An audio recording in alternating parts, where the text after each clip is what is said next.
We are at the home of Frank Genovese in beautiful Brentwood, California, and I am Leslie Harold, and this is a recording for the Veterans History Project under the auspices of the Library of Congress. Well, Frank, I really appreciate your making such a interesting history. Frank is supplying a write-up of his time in the United States Navy from 1944 to 1946.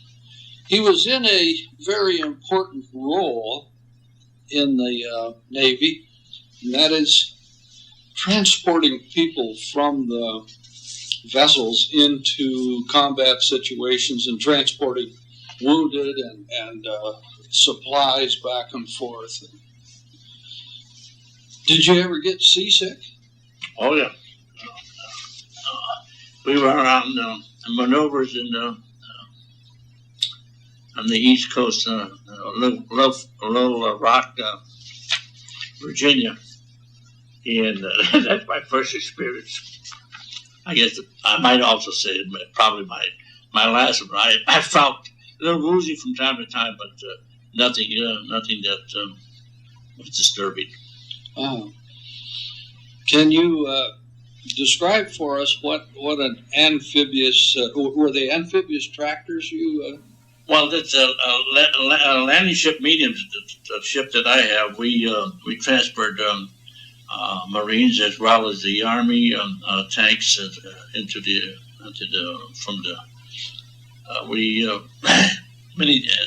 very often we picked up our people, invasion troops on shore, and we brought them into the Okinawa landing on Invasion Day, April 1st, 1945. Easter Sunday. Easter Sunday morning, 8 o'clock in the morning. Very, very dreary day. Now, the landing vessel, was that the one that you run up on the beach and the ramp let down in the front? Yes, exactly. That's what it's. Well, it should not be mistaken for personnel. There was a landing ship medium. They carried tanks as well as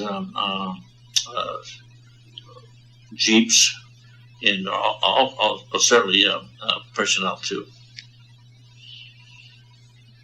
Well, what was your feeling going into Okinawa on Easter Sunday? Well, anticipation was always there. Was very, very hyped, and we looked around, and there was at least 200 to 300 ships participating in the invasion. Yes, I remember that. All types of ships. Most ships I ever seen in one. And you made several trips that day back and forth. Yes, we always were sort of conscious too of the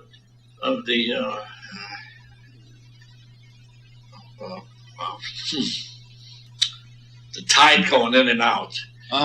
One thing we were conscious that we didn't want to be left high and dry on the shore, and we were targeted for an easy target for anyone. Yeah.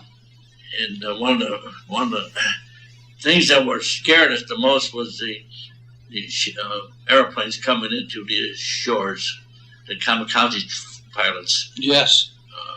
Coming into the shores and just aiming their planes into our ships.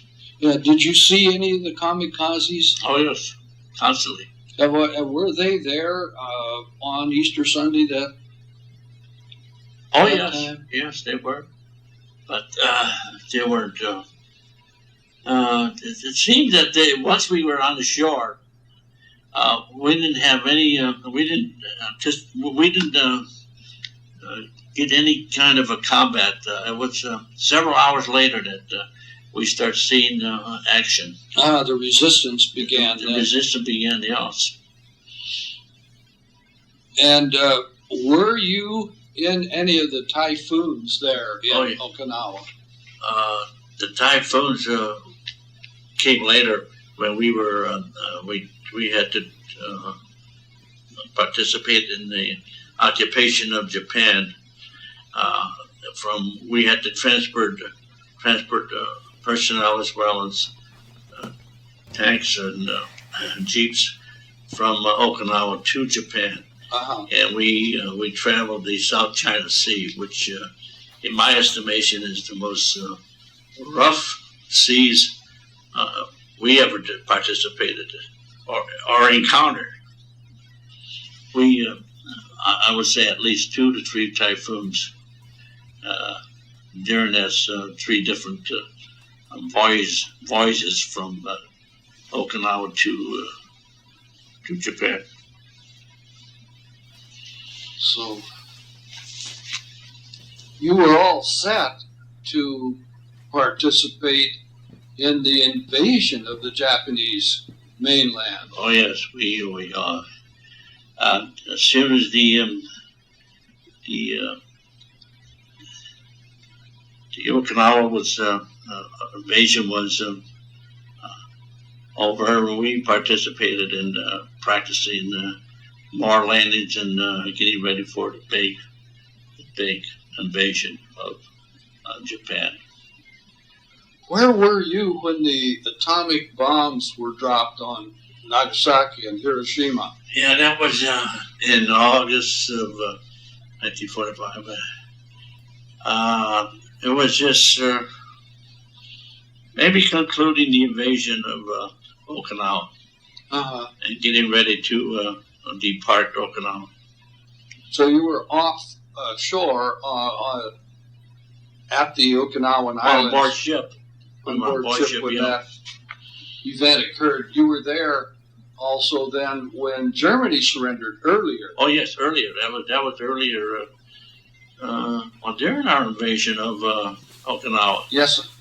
That we heard that the war in Germany was over, which made us feel a lot easier because I think then with that in mind, we felt that maybe we'd get more support coming into the Pacific. Yeah.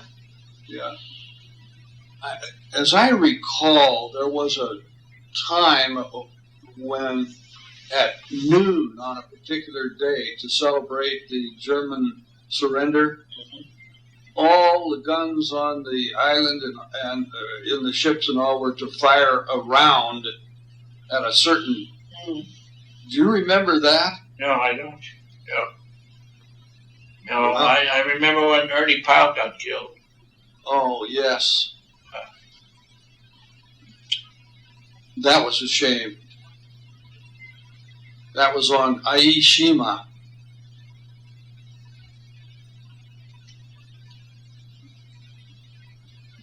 Well, let me...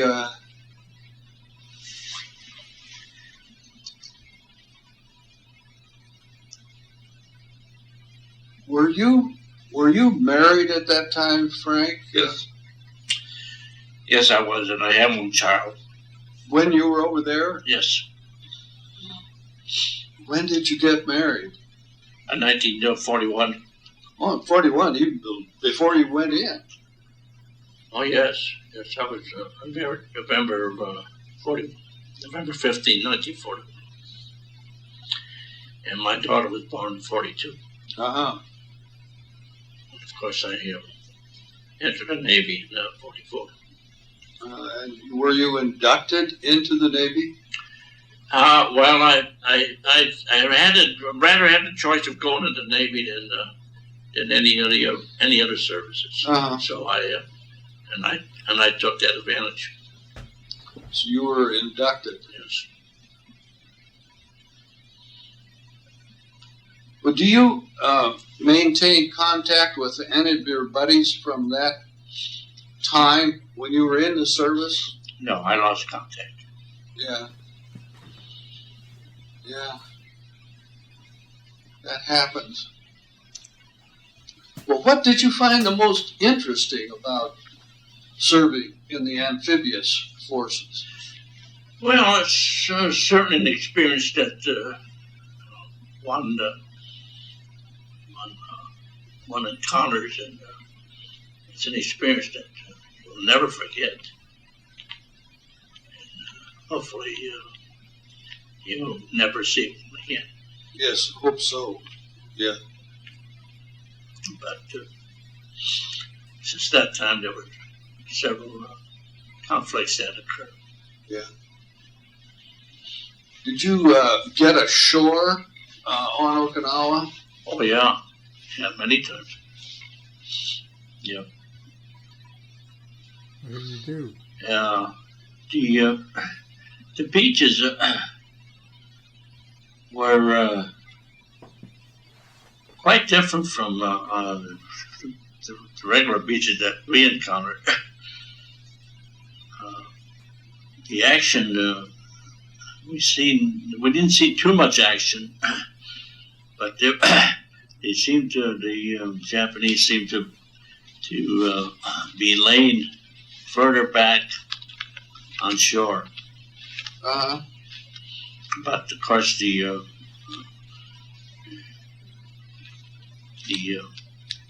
big guns that they have were coming into our shore without any problems. Mm. So we had to be aware of that. Was your ship ever hit? No, never did. Never encountered it. The biggest, I think, the biggest concern we had was kamikaze pilots coming into the shore. They were, and our Air Force were coming in the opposite ways, and very often we were caught in the middle. Yeah. And our ships, very shrapnel were flying from the two planes, and we were caught in the middle. But that's the way it went. Yeah.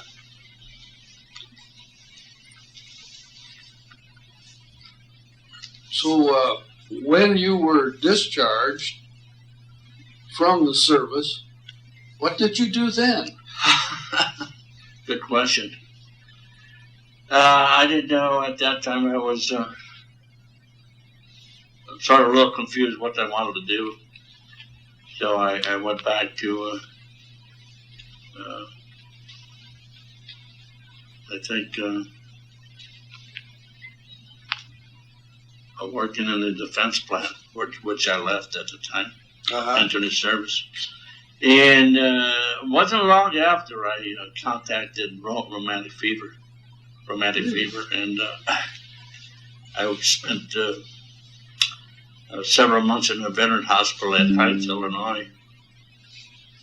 And after the recovering from that, I had to transform my life completely different. From a physical type of a job to a job that required less physical or that type of thing. So I entered banking, and my banking career started, and I spent the next 40 years in banking. Wow. And I become a bank examiner. Wow, that's interesting. Mm-hmm. Quite interesting. And did you have other children? Oh, yes.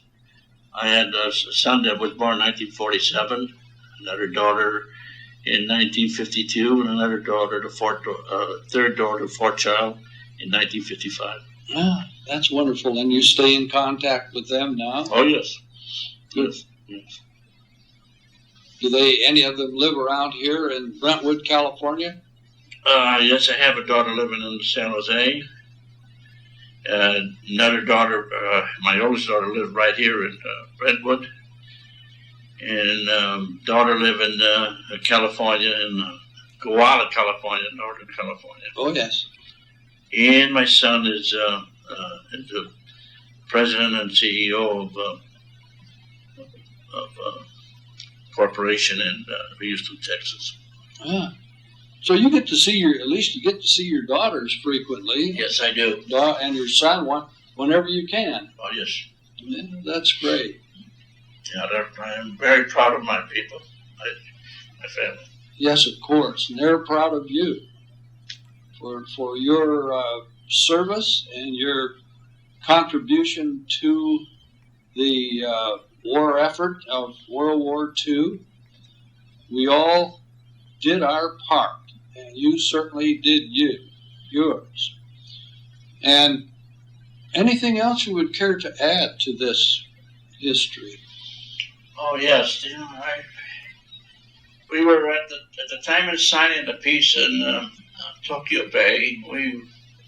Our ship was one of many that participated. And then, of course, we participated in the occupation of Japan. Yes. From I believe it was August, maybe September, through till the time I was discharged in January of '46. I participated in the occupation as well as traveling throughout Japan. And one of the intriguing things that we encountered was going through the caves in the different cities of Yokohama, Tokyo, and Yokosuka, which made us well aware that they were well prepared for any kind of invasion because they have these caves well insulated as well as supplied with all types of ammunitions and guns. And thank God that we didn't have to make that invasion, or else we could experience perhaps millions of lost lives. Yes. Well, we're all thankful that we did not have to do that. And thankful that the war concluded as soon as it did.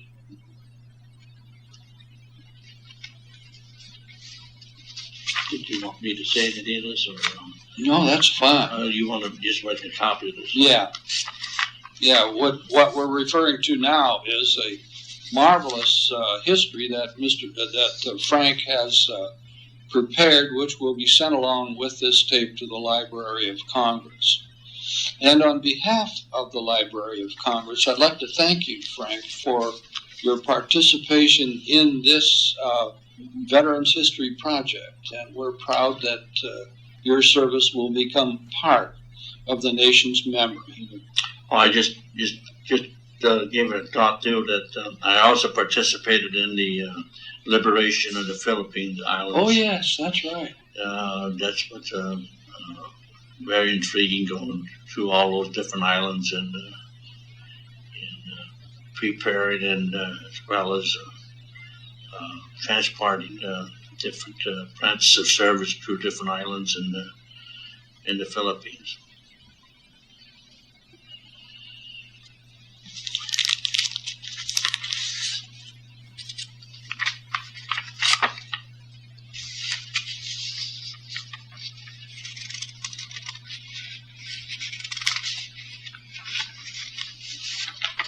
Anything else you would care to add? Let me see.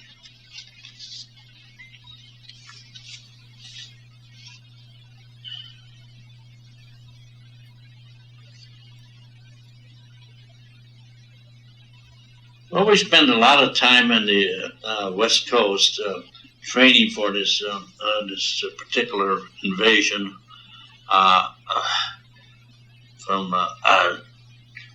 Once we left the main island of off of California, we headed for Pearl Harbor, and Pearl Harbor is where we did a lot of training in the different islands of the Hawaiian Islands. Uh-huh. We constantly landing and going out to sea, landing in this type of a training so that we were well aware and become astute in our landing so that created as little possible error when the real thing came off. So I'm very grateful that we did all this type of training. At the time, I was sort of a little dubious that we had to duplicate all these different things, all these different maneuvers, but yeah, I would say it's well worth it and well perhaps saved many lives that we participated in this type of a training.